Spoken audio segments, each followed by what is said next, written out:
Hi friends, ఈ రోజు మనం ఈ వీడియోలో మలయాళం మూవీ బోగిన్ విల్లా అనే సస్పెన్స్ థ్రిల్లర్ మూవీ గురించి ఎక్స్ప్లెయిన్ చేసుకుందాం. ఈ మూవీ స్టార్టింగ్ లో రాయిస్, రీతు అనే ఒక జంట కార్ లో ప్రయాణం చేస్తూ ఉంటుంది. ఆ రాత్రిపూట సడన్ గా వాళ్ళ కారు యాక్సిడెంట్ కి గురవుతుంది. యాక్సిడెంట్ తర్వాత రీతు పూర్తిగా తన జ్ఞాపక శక్తిని కోల్పోతుంది. రీతు భర్త ఒక డాక్టర్. అతను తన ఫ్యామిలీని ఊరికి దూరంగా ఒంటరిగా ఉన్న ఓ బంగ్లాలో పెడతాడు. ఆ రోజు ఉదయం రీతు తన ఇద్దరు పిల్లల్ని రెడీ చేసి స్కూల్ బస్ ఎక్కించి పంపించేస్తుంది.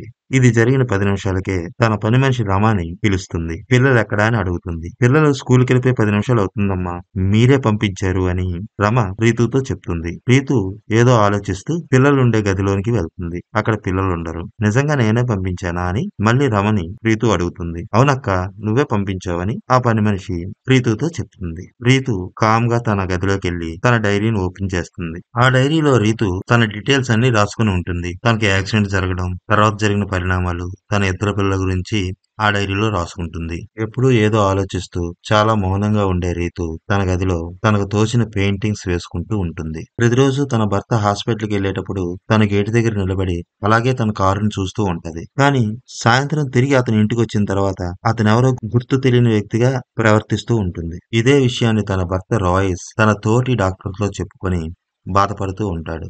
అప్పట్లో తన తల్లిదండ్రులు చనిపోవడం వల్ల ఆ బాధలో ఉన్న రీతు కొంచెం డిప్రెషన్ లోకి వెళ్ళిందని, అదే సమయంలో కార్ యాక్సిడెంట్ అవడం వల్ల ఆమె పూర్తిగా జ్ఞాపక శక్తిని కోల్పోయిందని తన తోటి డాక్టర్స్ తో చెప్పి బాధపడతాడు. ఆ డాక్టర్స్ ఇతనితో బాధపడద్దు, తొందరలోనే మీ ఆవిడ కోలుకుంటుంది అని ఇతన్ని ఓదారుస్తారు. ప్రతి సండే రాయిస్ తన ఇంటికి పని మనిషి వచ్చిన దాకా రీతుని జాగ్రత్తగా చూసుకొని, పని మనిషి వచ్చిన తర్వాత తన ఫామ్ హౌస్ కి వెళ్లి అక్కడ కొంత టైం స్పెండ్ చేసి అక్కడి నుంచి వారానికి సరిపడా పళ్ళు కూరగాయలు తన ఇంటికి తీసుకొస్తూ ఉంటాడు.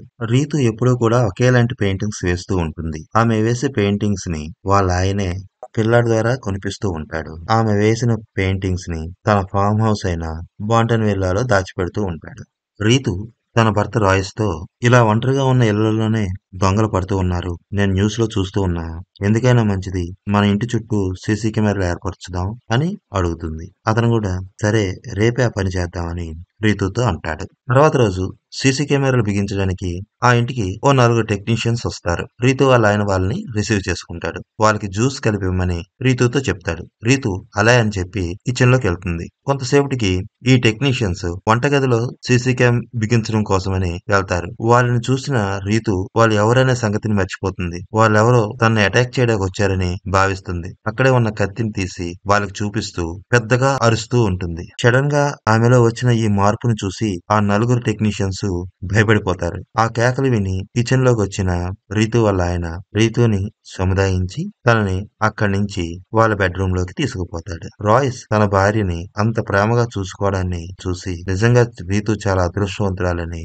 అనుకుంటారు. రీతుకి తను పెయింట్ వేసిన తర్వాత ఆ పెయింట్ ని ఫోటో తీసుకోవడం అలవాటు. అలాగే రోజు జరిగే సంఘటనల్ని తన ఫోన్ లో వాయిస్ రికార్డ్ చేసుకుంటూ ఉంటుంది. కానీ ఎందుకనో రాయిస్ ఆ ఫోన్ లో ఆ డేటా అంతటిని డిలీట్ చేసేస్తూ ఉంటాడు. ఒకరోజు రీతు ఏదో ఆలోచిస్తూ టీవీ చూస్తూ ఉంటుంది. ఆ టీవీలో ఓ అమ్మాయి మిస్ అయిన వార్తని చూపిస్తారు. ఆ అమ్మాయి ఫోటో చూడగానే రీతుకి ఏవో గుర్తొస్తూ ఉంటాయి. ఏదో ఆలోచిస్తూ తలను గట్టిగా పట్టుకొని అలా ఉండిపోతుంది. రీతుకి టీ తీసుకొచ్చిన రమ ఏంటక్క ఏమైంది అని అడుగుతుంది. అప్పుడు రీతు ఆమెతో ఈ టీవీలో చూపిస్తున్న అమ్మాయిని నేను చూశాను అని అంటుంది. నాకు బాగా గుర్తుంది, ఈ అమ్మాయితో నేను మాట్లాడాను అని రమతో అంటుంది. అదేం లేదక్క, మనం మార్కెట్కి వెళ్ళినప్పుడు పోలీస్ అతను మనకు ఫోటో చూపించాడు కదా, ఆ అమ్మాయి మిస్ అయ్యింది, మీకు కనిపిస్తే చెప్పండి అని మీతో అన్నారు కదా అని అంటుంది. నాతో చెప్పారా, మరి అప్పుడు నేనేమన్నాను అని రీతు పని మనిషిని అడుగుతుంది. అప్పుడు ఆమె మీకు తెలియదని చెప్పారక్క అని అంటుంది. మీరు ఇదంతా వదిలేసి ఈ కాఫీ తాగి స్నానానికి వెళ్ళండి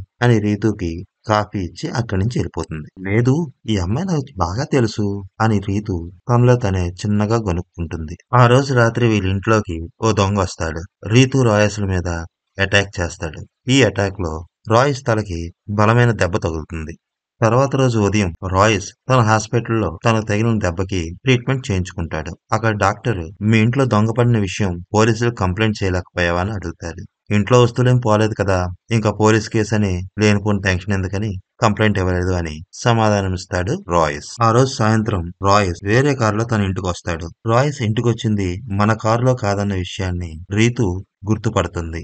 రాయిస్ ని మన కారు ఏమైందని అడుగుతుంది. చిన్న రిపేరు సర్వీసింగ్ ఇచ్చాననేసి రాయస్ రీతుతో చెప్తాడు. ఆ తర్వాత రోజు రీతు బ్రాస్లెట్ కనిపించకుండా పోతుంది. ఆ బ్రాస్లెట్ కోసం రీతు ఇల్లంతా వెతుకుతుంది. వాళ్ళ పని మనిషి రమ కూడా ఇల్లంతా వెతికి చూస్తుంది. కానీ ఆ బ్రాస్లెట్ వాళ్ళకి ఎక్కడా కనిపించదు. తర్వాత రోజు రాయ్స్ వాళ్ళ ఇంటికి పోలీసులు వస్తారు. ఆ పోలీసులను చూసిన రమ తను చేస్తున్న పనిని అక్కడే వదిలేసి ఇంట్లోకి పారిపోతుంది.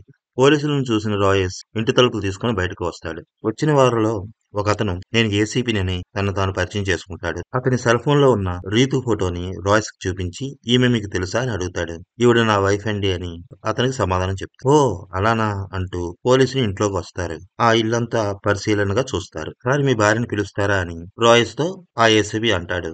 అతను రీతుని పిలుస్తాడు. ఆమెకు కూడా వాళ్ళ సెల్ ఫోన్ లో ఉన్న రీతు ఫోటోని చూపించి ఇది మీరేనా అని అడుగుతాడు ఆ ఏసీపీ. అవును నేనే.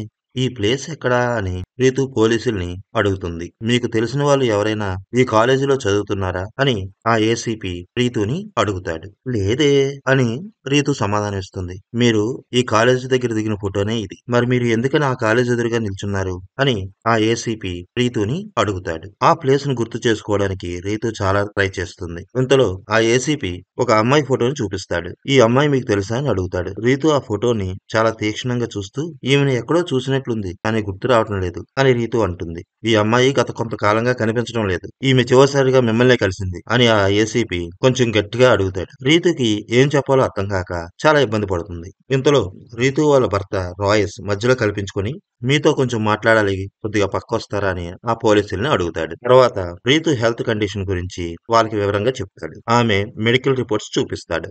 ప్రస్తుతం ఆమె హెల్త్ కండిషన్ అస్సలేం బాగలేదు. తను ఒక భ్రమలో బ్రతుకుతుంది. మీరు ఏం అడిగినా దానికి ఏదో ఒక సమాధానం చెప్తూనే ఉంటుంది. దయచేసి ఆమె పరిస్థితిని మీరు అర్థం చేసుకోండి అని పోలీసుల్ని ప్రతిమాలుతాడు.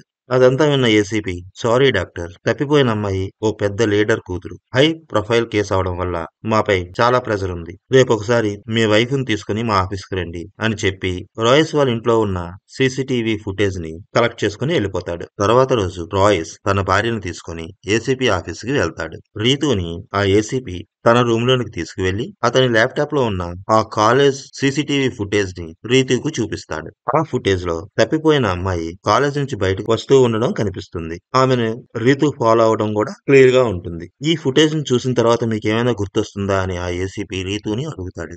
ఆ అవును సార్, ఆమె ఎవరితోనో మాట్లాడుతుంది అంటూ మౌనంగా ఏదో ఆలోచిస్తూ ఉంటుంది. రీతు చెప్పిన మాట వినగానే ఆ ఏసీపీలో యాంగ్జైటీ ఎక్కువ అవుతుంది. ఎవరితో ఆమె మాట్లాడుతుంది అని చాలా ఆతృతగా అడుగుతాడు. సార్ ఆ అమ్మాయి మా పని మనిషి రమతో మాట్లాడింది సార్ అని చెప్తుంది రీతు. వెంటనే పోలీసులు ఆ పని మనిషి రమని ఆమె భర్తను ఏసీపీ ఆఫీసుకు పిలిపించి ఎంక్వైరీ చేస్తారు. అయితే ఆ ఎంక్వైరీలో వీళ్ళిద్దరికీ ఏమీ తెలియదని తేలుతుంది. ఎందుకంటే ఈ సంఘటన జరగక ముందు రోజే వాళ్ళు వేరే ఊర్లో ఉన్న వాళ్ళ బంధువుల పెళ్లికి వెళ్లారు. ఆ ఊరు ఇక్కడికి చాలా దూరం కూడా. వీళ్ళు నిజంగానే ఆ పాప తప్పిపోయే ముందు రోజు ఊర్లో లేరని పోలీసులకి ఖచ్చితమైన ఆధారాలు ఉంటాయి. అందువల్ల వాళ్ళిద్దరిని విడిచిపెట్టేస్తారు. రాయ్స్ ను కూడా పోలీసులు ఎంక్వైరీ చేస్తారు. రాయ్స్ పోలీసు వాళ్ళతో ఇలా చెప్తాడు. తన భార్యకు యాక్సిడెంట్ అయిన తర్వాత తన చుట్టూ ఓ ప్రపంచాన్ని ఊహించుకొని బ్రతికేస్తుందని, ఆమెను చూసుకోవడానికి రమ 4 ఏళ్లుగా తమ వద్దే పనిచేస్తుందని, ఆమె భర్త ఓ కార్ డ్రైవర్ అని, ఎప్పుడైనా తన భార్య బయటికి వెళ్లాలంటే అతనే కార్ డ్రైవ్ చేస్తాడని, మా ముగ్గురిని మాత్రమే నా భార్య ఈజీగా గుర్తుపట్టగలదని, మిగతా వాళ్ళని చూసిన కొద్దిసేపటికే మర్చిపోతుందని, బహుశా అందువలనే కనిపించకుండా పోయిన ఆ అమ్మాయితో రమ మాట్లాడినట్లుగా ఊహించుకొని ఆమె పేరు చెప్పి ఉంటుందని అంటాడు. ఏసీపీ రాయ్స్ ని మళ్ళీ క్వశ్చన్ చేస్తాడు. మీ ఇంటికి దొంగ వచ్చాడా? మీ ఇంటి సీసీటీవీ ఫుటేజ్ లో చూశాను అని అడుగుతాడు. అవును సార్ అని రాయ్స్ సమాధానిస్తాడు. మరెందుకని పోలీస్ కంప్లైంట్ ఇవ్వలేదు అని అడుగుతాడు ఏసీపీ. మా ఇంట్లో ఏ వస్తువు పోలేదు సార్, అందుకే పోలీస్ కంప్లైంట్ ఇవ్వలేదు అంటాడు రాయ్స్. చూడండి, మీకు ముందే చెప్పాను ఈ కేసులో పొలిటికల్ ప్రెషర్ మాకు చాలా ఎక్కువగా ఉంది. మాకున్న ఒకే ఒక లీడు మీ భార్య. మేము ఏ చిన్న విషయాన్ని కూడా కేర్లెస్ గా వదలలేం. మీ పిల్లలు స్కూల్కి వెళ్లారని మీ భార్య చెప్పింది. మీ ఇంట్లో ఎవరూ ఉండరని ఒకే ఒక కారణంతో మీ ఇద్దరిని ఈ రోజు ఇంటికి పంపిస్తున్నాను. రేపు మళ్ళీ మీరు ఇక్కడికి రండి. ఓ క్రిమినల్ సైక్రాటిస్ట్ తో మీ ఆవిడ్ని క్వశ్చన్ చేయిస్తాం అంటాడు ఏసీపీ. ఆ మాటలకు Royce thank you sir. Sir మీకు ఒక విషయం చెప్పాలి. మాకు పిల్లలెవరూ లేరు. ఇది నా భార్య ఊహించుకుంటున్న ఊహా ప్రపంచం మాత్రమే అని చెప్పి బాధపడుతూ అక్కడి నుంచి వెళ్లిపోతాడు రాయ్స్. అతను అలా చెప్పేసరికి పోలీసులు కూడా నిర్ఘాంతపోతారు. అలా అతని వైపే చూస్తూ ఉండిపోతారు. ఆ తర్వాత రోజు రీతుని మీరా అనే ఓ సైక్రాటిస్ట్ క్వశ్చన్ చేస్తుంది. మీరు తప్పిపోయిన అమ్మాయి ఫోటోని టీవీలో చూశాకే గుర్తుపట్టారు కదా అని మీరా రీతుని అడుగుతుంది. రీతు అన్ని విషయాలు మర్చిపోతుంది. తనకి గుర్తున్నంత వరకు అన్ని చెప్తుంది. మిగతావి గుర్తు చేసుకోవడానికి చాలా ట్రై చేస్తుంది. కానీ ఆమెకి ఏమీ గుర్తు రావటం లేదు. డైరీ గురించి, ఫోన్ లో ఉన్న ఆమె వాయిస్ రికార్డుల గురించి, ఫోటోల గురించి మీరా రీతుని అడుగుతుంది. రీతు తనకు గుర్తున్న వరకు మీరాతో చెప్తుంది. తర్వాత ఇంటికొచ్చిన రీతుకి తన ఫోన్ లోని వాయిస్ రికార్డ్స్, ఫొటోస్, అంతేకాకుండా తన డైరీలో కొన్ని పేజీలు మిస్ అవడాన్ని గ్రహిస్తుంది. ఇదంతా ఎవరో పనిగట్టుకొని చేస్తున్నారని అనుమానిస్తుంది. కానీ కొద్దిసేపటికే మళ్ళీ ఈ విషయాలన్నీ మర్చిపోతుంది. రీతుకి తన ఒంటి మీద కూడా చాలా గాయాలుంటాయి. ఆ దెబ్బలు తనకి ఎలా తగిలాయనేది రీతుకి కొంచెం కూడా గుర్తుండదు. తను స్నానానికి బాత్రూంకి వెళ్లిన ప్రతిసారి బాత్ టబ్ లో పడిపోతూ ఉంటుంది. నీళ్లు తాగేస్తుంది. ఇది కూడా ఎలా జరిగిందో ఆమెకి ఏమాత్రం గుర్తుండదు. ఏం జరుగుతుందో తెలియక అయోమయంలో పడిపోయి ఏవో జ్ఞాపకాలు ఆమెకు ఓ ఫ్లాష్ లాగా వచ్చి వెళ్తుంటే వాటినే గుర్తు చేసుకుంటూ మౌనంగా ఆలోచిస్తూ ఉంటుంది రీతు. ఈసారి ఆ తప్పిపోయిన అమ్మాయితో తనే మాట్లాడినట్లుగా రీతుకి గుర్తొస్తుంది. రీతు వల్లనే మమ్మల్ని పోలీసులు ఎంక్వైరీ చేశారనే కోపంతో రమ పనికి రావడం మానేస్తుంది. రాయిస్ రమ వాళ్ళ ఇంటికెళ్లి వాళ్ళని బ్రతిమాలి మళ్లీ పనిలో పెట్టుకుంటాడు. పోలీసులకి అక్కడి ఓ బ్రిడ్జ్ క్రింద యువకుడి డెడ్ బాడీ కనిపిస్తుంది. అక్కడే ఓ బ్రాస్లెట్ కూడా పడి ఉంటుంది. ఆ బ్రాస్లెట్ ఇంకెవరితో కాదు, రీతుదే. రీతు బ్రాస్లెట్ పోయిన విషయాన్ని రమ రీతుకి గుర్తు చేస్తుంది. అది వాళ్ళ కారులో పడి ఉంటుందేమో అని కారు మొత్తం వెతుకుతారు. ఒకవేళ మొన్న ఈ కార్‌ని సర్వీసింగ్‌కి ఇచ్చినప్పుడు అక్కడ గాని ఎవరైనా తీసుంటారేమో అన్న అనుమానంతో వాళ్ళు రెగ్యులర్‌గా కార్ సర్వీస్ చేయించే చోటికి వెళ్లి అక్కడ వారిని అడుగుతారు. అసలు ఆ కార్ సర్వీసింగ్‌కే ఈ మధ్య కాలంలో రాలేదని అక్కడ వాళ్ళు సమాధానం చెప్పేసరికి అక్కడి నుంచి బయటకొచ్చేస్తారు. తరువాత ఆ రోజు రాత్రి వీళ్ళు ఈ కారులోనే హాస్పిటల్‌కి వెళ్లారన్న విషయం గుర్తుకొచ్చి హాస్పిటల్‌కి వెళ్లి ఎంక్వైరీ చేస్తారు. అక్కడ సీసీటీవీ ఫుటేజ్‌ని చూస్తారు.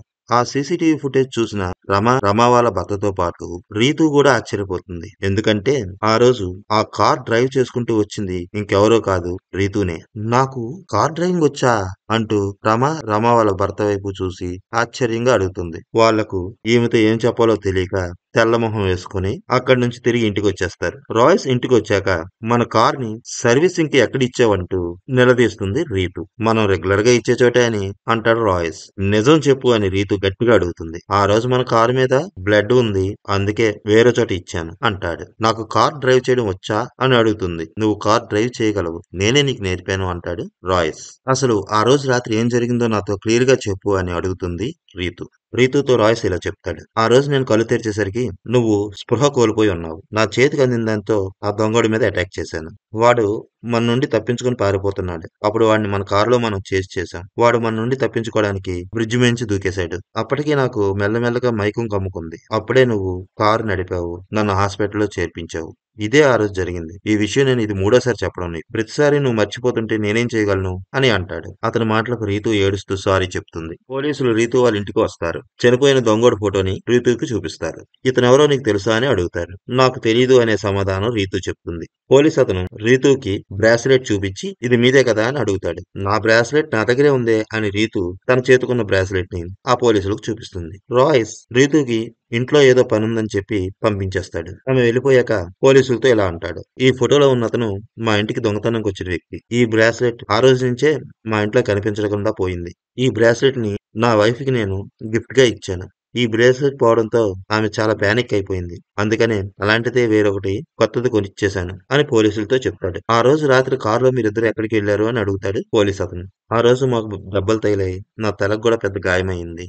అందుకనే హాస్పిటల్కి వెళ్ళామని అంటాడు రాయస్. కనిపించకుండా పోయిన అమ్మాయి కేసు చాలా ఫాస్ట్ గా దర్యాప్తు జరుగుతూ ఉంటుంది. తప్పిపోయింది ఒక అమ్మాయి కాదు, చాలా మంది అని వాళ్ళ ఎంక్వైరీలో తేలుతుంది. ఇంకో పక్క మీరా రీతుని అబ్జర్వ్ చేస్తూ ఆమెతో పాటు ఎక్కువ టైం స్పెండ్ చేస్తుంది. వాళ్ళ ఇంటికి తరచూ వెళ్లి వస్తూ ఉంటుంది. రాయస్ ఉండే ఫామ్ హౌస్ కూడా మీరా వెళ్తుంది. ఆ ఫామ్ హౌస్ చుట్టూ ఉండే పరిసరాలకి రీతు తన ఇంట్లో వేస్తున్న పెయింట్స్ కి ఏదో సంబంధం ఉన్నట్లుగా మీరా గ్రహిస్తుంది. రీతుతో మెల్లగా నీకు పిల్లలు లేరు అనే విషయాన్ని చెప్పేస్తుంది సైక్రాటిస్ట్ మీరా. రీతుకి తన చుట్టూ ఏదో జరుగుతుందనే అనుమానం బాగా బలపడుతుంది. ప్రతి ఒక్క విషయాన్ని గుర్తు చేసుకోవడానికి చాలా ప్రయత్నిస్తుంది. అలా ఏదో తెలుసుకుంటుంది కానీ ఇంతలోనే తను బాత్రూమ్ టబ్ లో పడిపోవడం, నీళ్లు తాగేయడం, తర్వాత ఆ బాత్రూమ్ నుండి దగ్గుకుంటూ బయటకు రావడం జరుగుతూ ఉంటుంది. తెల్లవారాక రీతు తన ఒంటిని అద్దంలో చూసుకుంటే తన ఒళ్ళంతా గాయాలతో ఉంటాయి. తన ఒంటి మీదకి గాయాలు ఎలా వచ్చాయో అర్థం కాకుండా ఉంటుంది. సైక్రాటిస్ట్ మీరాకి రాయ్స్ మీద అనుమానం వస్తుంది.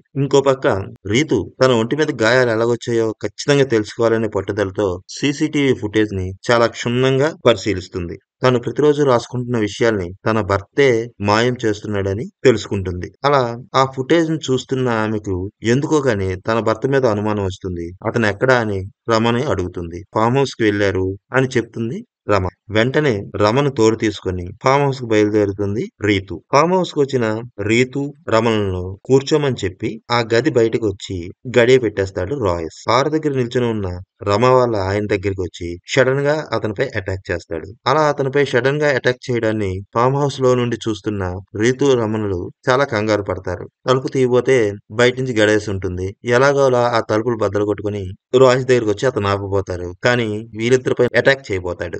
అతని నుండి తప్పించుకొని రీతు రమణులు చెరో పక్క పారిపోతారు. అయితే ఆ ఫామ్ హౌస్ లో ఓ మూల గదిలో మీరా తాళతో బంధించబడి ఉంటుంది. మీరా ఎలాగో అలా అక్కడి నుంచి తప్పించుకొని రాయ్స్ మీద అటాక్ చేస్తుంది. అదే సమయంలో రీతు రమణులు ఆమెకి హెల్ప్ చేస్తారు. ఇంతలో అక్కడికి పోలీసులు కూడా వచ్చేస్తారు. రాయ్స్ ని అరెస్ట్ చేస్తారు. అసలు ఏం జరిగిందనే విషయాన్ని మీరా అక్కడ ఉన్న వారికి క్లియర్ గా ఎక్స్ప్లెయిన్ చేస్తుంది. రాయ్స్ చిన్నతనం నుండి తన తాత దగ్గర పెరిగాడు. అతనుకున్న సైకో లక్షణాలే ఇతను కూడా వచ్చాయి. ఇతను ఇంతకు ముందు కూడా చాలా మంది అమ్మాయిల్ని ఇలాగే కిడ్నాప్ చేసి చంపేస్తూ ఉండేవారు. అలా కిడ్నాప్ అయిన వాళ్ళలో రీతు కూడా ఉంది. అతను కిడ్నాప్ చేసిన ఏ అమ్మాయి కూడా బ్రతికలేదు.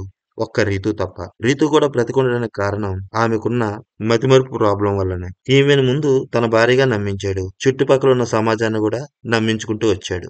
రీతు ద్వారా ఆడపిల్లలతో మాట్లాడించి తర్వాత అమ్మాయిని కిడ్నాప్ చేసేవాడు.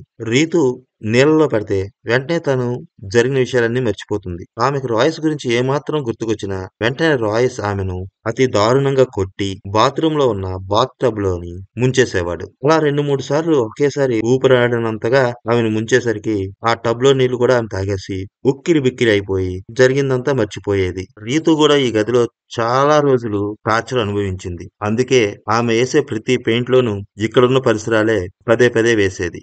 సైక్రాటిస్ట్ మీరాకి రాయ్స్ గురించి అన్ని విషయాలు తెలిసిపోయాయనే అనుమానం వచ్చింది. అందుకే రాయ్స్ మీరా వాళ్ళ ఇంటికి రీతుని తీసుకెళ్లాడు.